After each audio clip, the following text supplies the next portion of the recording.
Hola a todos, ahora vamos a hablar del péndulo de torsión. El péndulo de torsión es el péndulo análogo al sistema masa-resorte.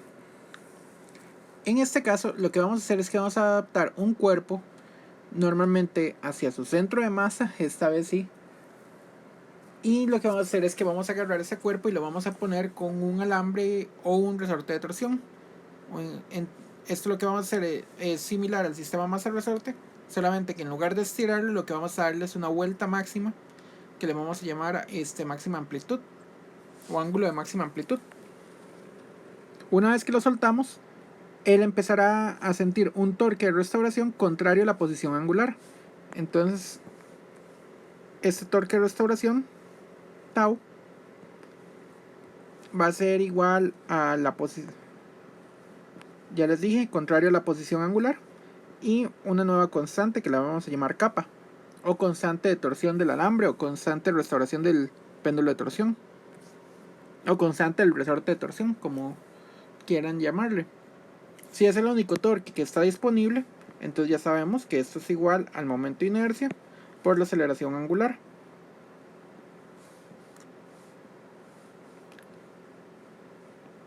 De 2 zeta de t cuadrado. Voy a bajarle aquí un poco a la línea. Si despejamos esto, encontramos la ecuación del oscilador armónico simple. De nuevo para el ángulo. Esto es igual a menos kappa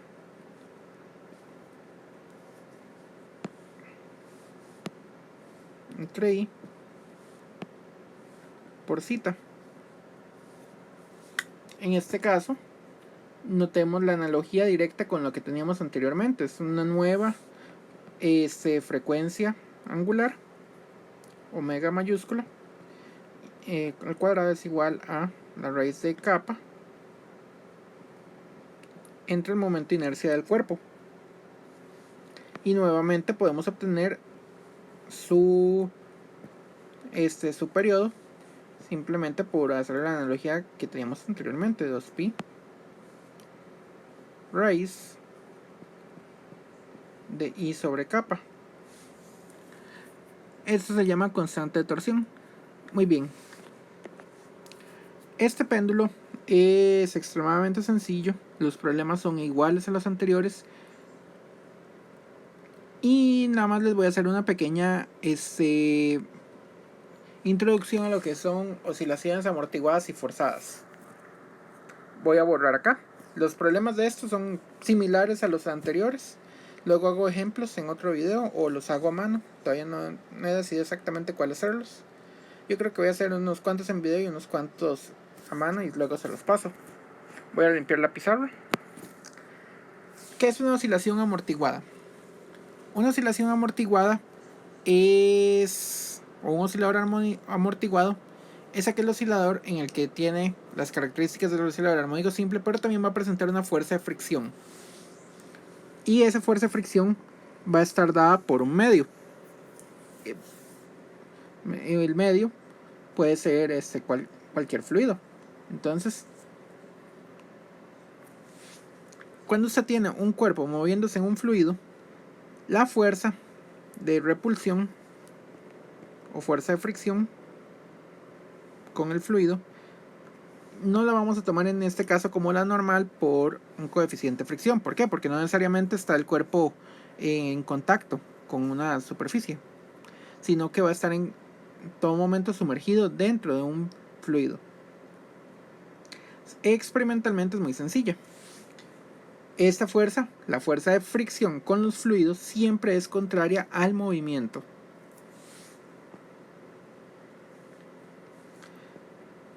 En este caso, la fuerza es un vector. Perdón.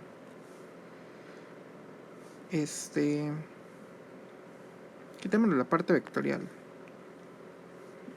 Bueno, la fuerza es un vector.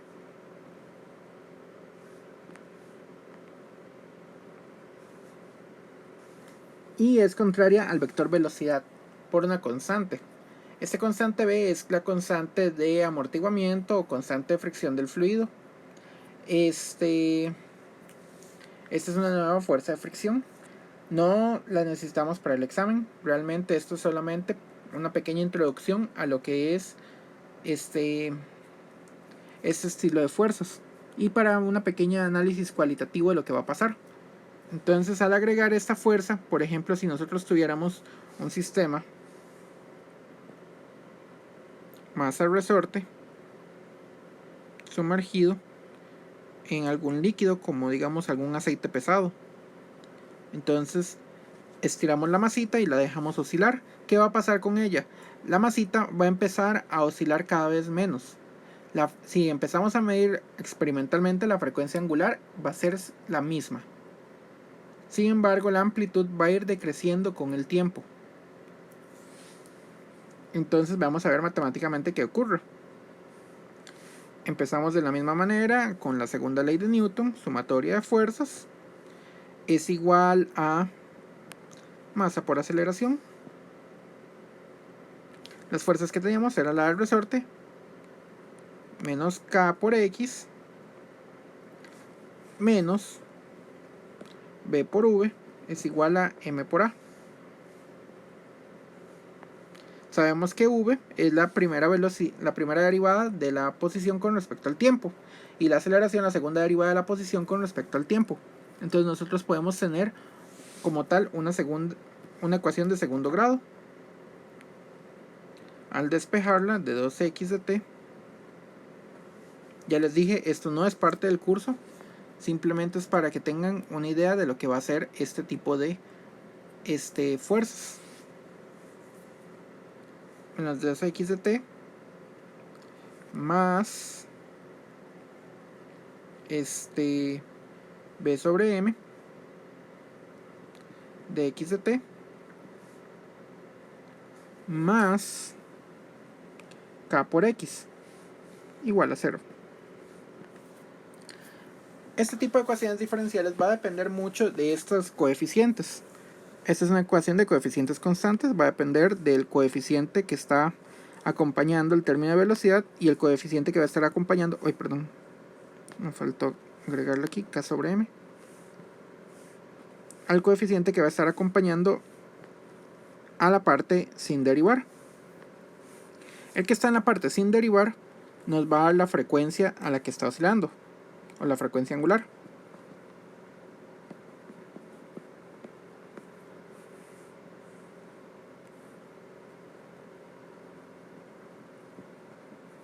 Y este otro amigo de acá, lo que nos va a indicar es qué tanto va a ir disminuyendo la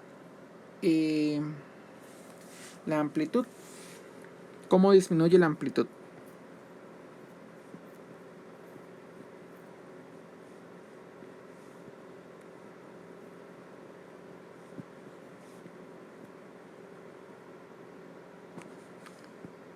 No hay necesidad de resolver esta ecuación diferencial, la solución es muy sencilla.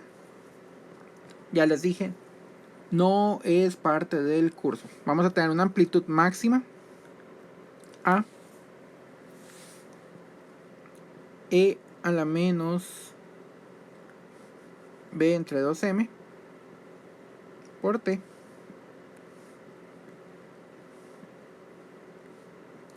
coseno de omega t más phi.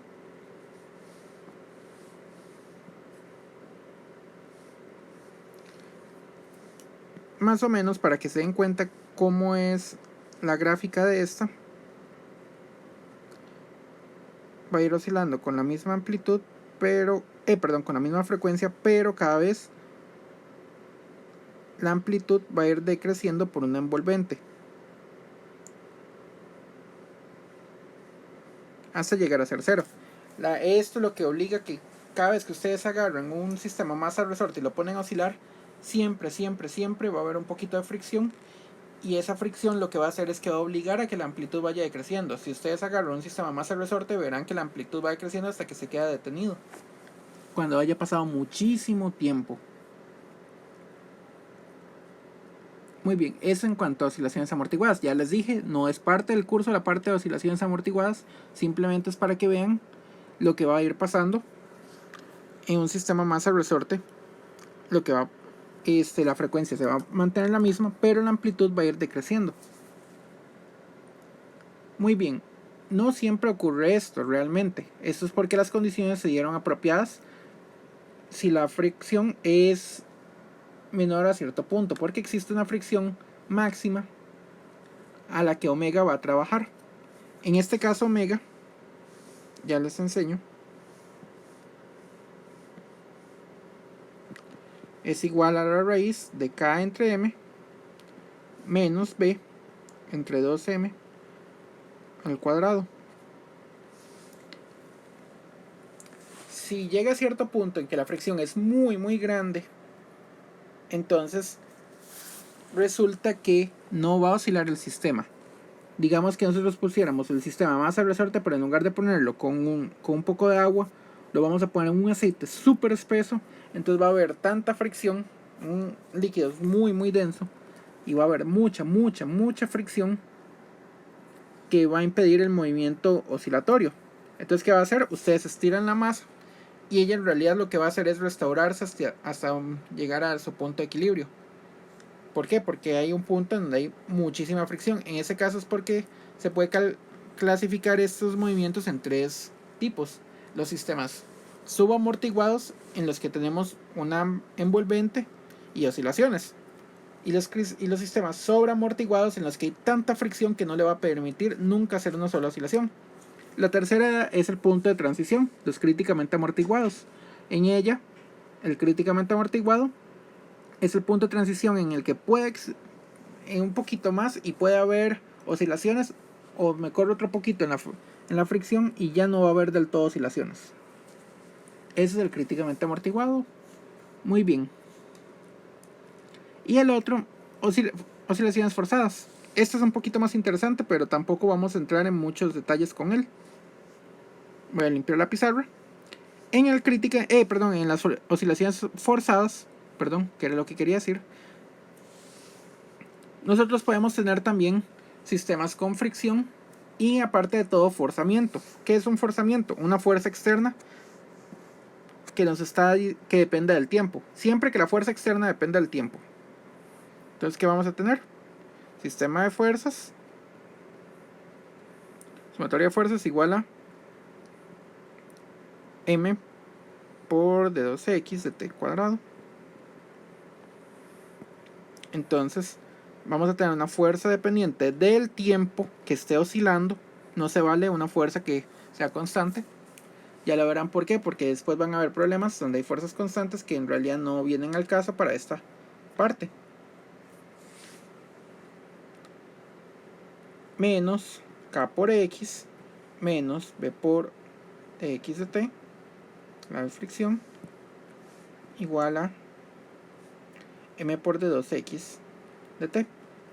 ¿Cómo nos va a interesar realmente estas fuerzas? Son fuerzas que sean alguna fuerza sub cero y que estén oscilando a cierta frecuencia externa, omega t. ¿Qué es lo que va a hacer el sistema cuando vamos a tener una fuerza con esto? Obligar a que el sistema oscile con el omega que le estamos dando.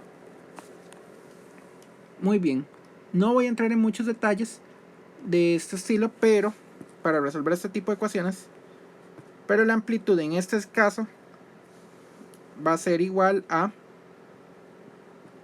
la fuerza sub cero entre m, entre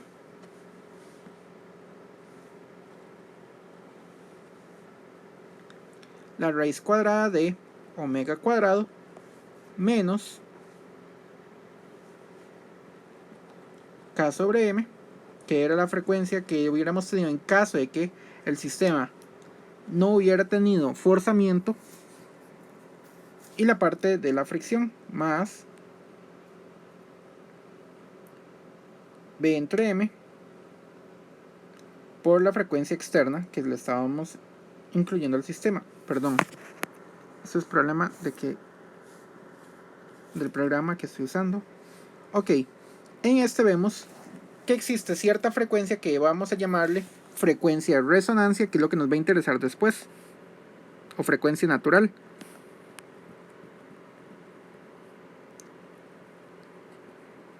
A la frecuencia que teníamos originalmente la vamos a llamar a partir de ahora frecuencia natural. Es muy importante, ¿por qué? O modo normal. En sistemas masa resorte solo existe un modo normal. Es lo único que tenemos que saber por ahora en este capítulo. En el siguiente capítulo veremos otros sistemas más complicados que pueden presentar diversos modos normales. Son sistemas que se verán en las siguientes partes del curso. Y la frecuencia natural o frecuencia de resonancia, que nos dice que si nosotros llegamos y la fuerza externa la empezamos a acercar mucho a esta frecuencia natural, la amplitud empezará a crecer. ¿Esto qué va a pasar? Si nosotros tuviéramos una gráfica de la amplitud con respecto a la frecuencia, y aquí está la frecuencia raíz de K sobre M,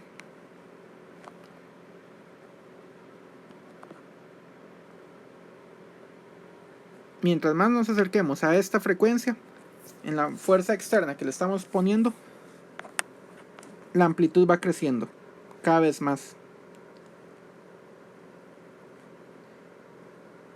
¿Y qué tanto puede crecer? Bueno, el punto más bajo, esto es para una B alta, o sea, una fricción alta. Este otro es para una fricción media,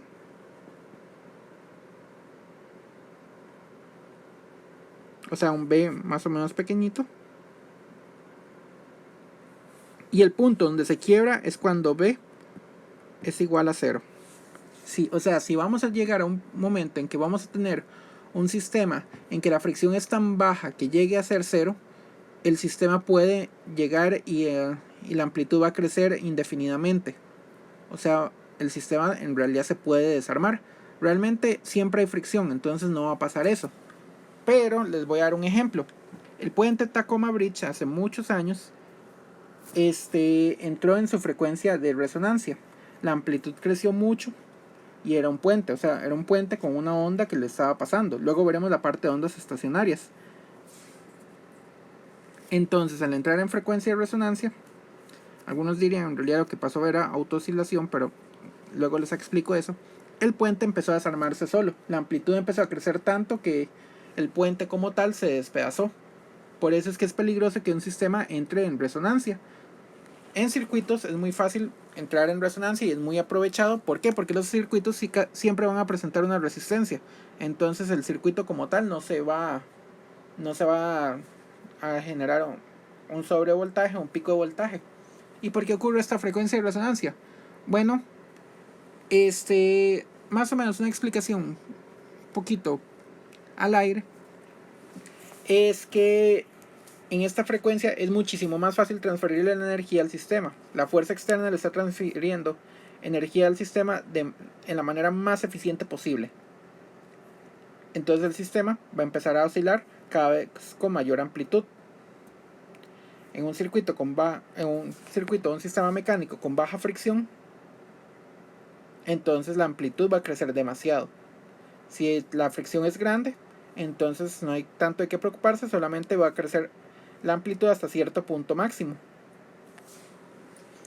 Y en el caso de que fuera 0, ahí sí estamos en problemas. Les invito a ver el libro, ahí tienen las imágenes del Tacoma Bridge y ver lo que se desarma. También les invito a ver un video, simplemente ponen el nombre de Tacoma Bridge en YouTube y podrán ver con sus propios ojos cómo el puente entró a recibir una onda estacionaria con la misma frecuencia, una onda que estaba llegando, y el puente empezó a desarmarse. ¿Por qué? Porque tenían la misma frecuencia natural del puente o frecuencia de resonancia. Esto también es muy importante. ¿Por qué? Porque muchos sistemas mecánicos, incluso como puentes, se pueden modelar sencillamente por masas, resortes. Entonces para que tengan en cuenta eso. modelos de edificios, modelos de máquinas, siempre van a tener incluidos por ahí analogías con sistemas masa-resorte, con fricción y tal vez forzamiento. Bueno, por ahora termino este video.